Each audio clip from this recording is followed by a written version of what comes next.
Hello everyone, this is such an exciting edition at Zoom Live for me. As you can see, I have my twin sisters with me. This is the class of 2019 and I believe this is the first time that we are all sitting on the screen like this, and it's so unfortunate that I can't have all 90 of us. We're in a pandemic and most of us are still socially distancing. There are parts of the world that are opening up and getting back to work. Priya, how's everything looking in Australia? Are you still locked down? Like what's the phase over there?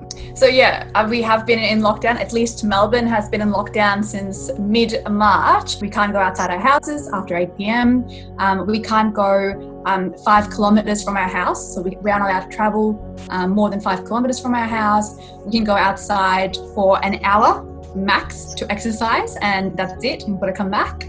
So it's been honestly a bit strange. Who could have thought last year when we were up in the US, Atlanta, having an absolute ball, that we'd be here less than a year later. So it's been a change. It's been very different, but I'm very happy to have a job that I can rely on. I can work from home. So in that way, I'm very privileged. And I also have a lovely kind of family supporting me, so I don't feel too lonely. I don't know how to explain it, because everyone here in Mexico, they're like, oh, we're in a pandemic, but let's go hang out. It's so weird. And we know that we have to stay home, and there are signs everywhere like, stay home, wear your mask.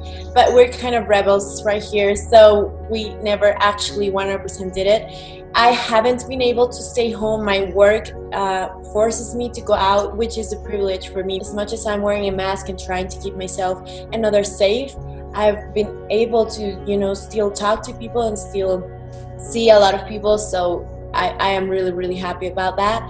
I think at first when the pandemic first hit, we were all like, oh my God, definitely staying home, wearing the mask and socially distancing. But then now all of a sudden people are like, you know what?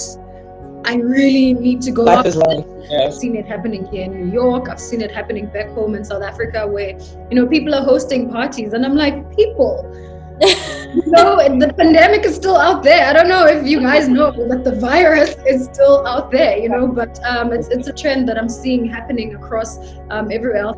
Fanula, how's everything over Ireland? It was interesting to see how things progress, but I'd say overall Irish people in times of strife are really good at coming together because it is such a small community of people. So again, similarly to how Australia had it, we had a 3 kilometer rule where we weren't leaving 3 kilometers in distance from our homes. In general, Ireland has kept these numbers down from the beginning. Even hearing you ladies talk about how things are in your own country, you really can see the full effect of this COVID-19 pandemic around the world. And so you do see the best thing, that for many to do is to kind of relax on going out, partying, hanging out with your friends and things like that. Absolutely. I'm so happy to hear that there's places like Ireland who, are really trying to manage those numbers and are doing really, really well. Ola, how is the numbers looking in Nigeria? So right now we're kind of like in phase 2, phase 3, which is 10 p.m. curfew. So basically after 10 o'clock you can't go out, and then 4 a.m.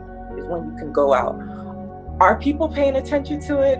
Not sure. My friend told me she got home at midnight. So like I said, I just feel like certain people are, especially young people, and it's unfortunate because I feel like we're just not taking it as serious, whether it's in Mexico, America, or now in Nigeria. I feel like we need to just be more proactive and realize that this thing is still spreading.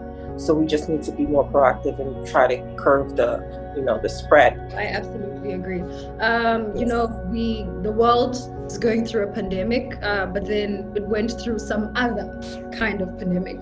Yes. We're just looking at the Black Lives Matter movement that, obviously took place in America, started here, but spread throughout the whole world because as we all know, systemic racism is not just an American thing. It exists in all parts of the world in different shapes and forms. So what is your thought on that, Priya? And how does it look in Australia? The Black Lives Matter movement has probably affected our Aboriginal community the most, which is our Indigenous community here. They've faced racism since Australia was colonised. They've been massacred. The government has tried to kind of, breed them out through various programs. There's lots of conversations happening around this in media, which has been really promising. And in fact, I think relatively recently, there was an Aboriginal man called David Dungay who was killed by the police in very similar circumstances to George Floyd. So the police officer had his knee on his neck and he uttered, "I can't breathe," about 11 or 12 times. The similarity of those circumstances really resonated in Australia, and there were Black Lives Matter protests in all of our major cities. I think it was the biggest protests I've ever seen in Melbourne, which was incredibly encouraging. I think it's really affected a lot of people so deeply, and it's quite moving to see so many people so passionate about this topic. I'm yet to see people nut down, hey, this is what I'm going to do. These are the policies that we're going to put in place. This is how the next 5, 10, 15 years are going to look like. But I think we're still in like the early days. So I'm hoping, we get to it sooner rather than later. I'm hoping with you too. Sophia, what is the status in Mexico? These kind of protests around the world made us see and made us realize that we really have to take care of our own people, because we don't have that many Black people in Mexico, but we have a lot of native people in Mexico, native Mexicans that look very, very Mexican, and we should be so proud of our own people. We should be so proud of our roots, of our language.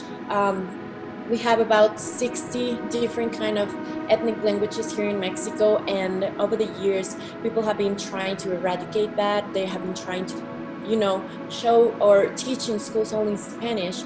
And I think it's so important for us to realize how important it is for us to keep our culture, keep our roots. I absolutely agree with you. Heritage is a huge part of who we are, and I think as soon as we start connecting as the world and practicing tolerance and acceptance and kindness towards one another, we're actually able to move forward towards a better and positive direction. So thank you for that, Sophia.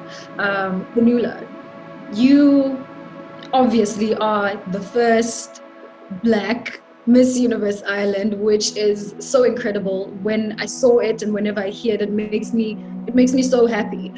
So you would probably, know firsthand what racism is, what resistance from people is. Being the first Black Miss Universe Ireland is not without its own set of challenges, and it does stem from the fact inherently Ireland, it has been a culturally and racially homogeneous country for a very, very long time. But that's not to say that there aren't Black Irish people and that there aren't Irish people of diverse ethnic backgrounds, because there are.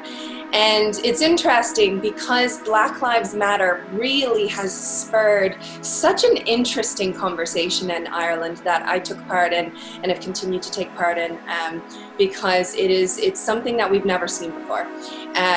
I'd say I grew up seeing even my mom, who is African American, and how she moved through society in Ireland. She would be the only Black person around, and it wasn't necessarily overt racism that we would see, but sometimes there's just pure ignorance when you see someone and they don't look like you and you don't know their culture. But I think that I took a lot of notes from her. I think she moved very gracefully, and she just was who she was. Around the same time, a lot of people started having families.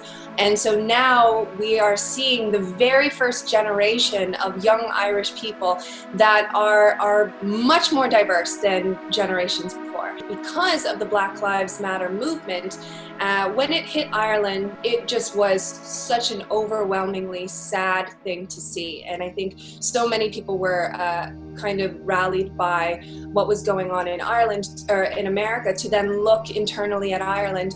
Everyone was having these conversations, which has never happened in Ireland before, where the country has nationwide conversation about race. One of the things that resulted was that a lot of stories were shared. I got to talk about my experience, which is something that I did also get to do as Miss Universe Ireland this past year. I definitely got to talk about what being Irish meant for me. Absolutely. You said it spot on. We were able to have conversations about this. The whole world, all of a sudden, wanted to speak about this. Ola, looking at South Africa and Nigeria, our countries were both colonized.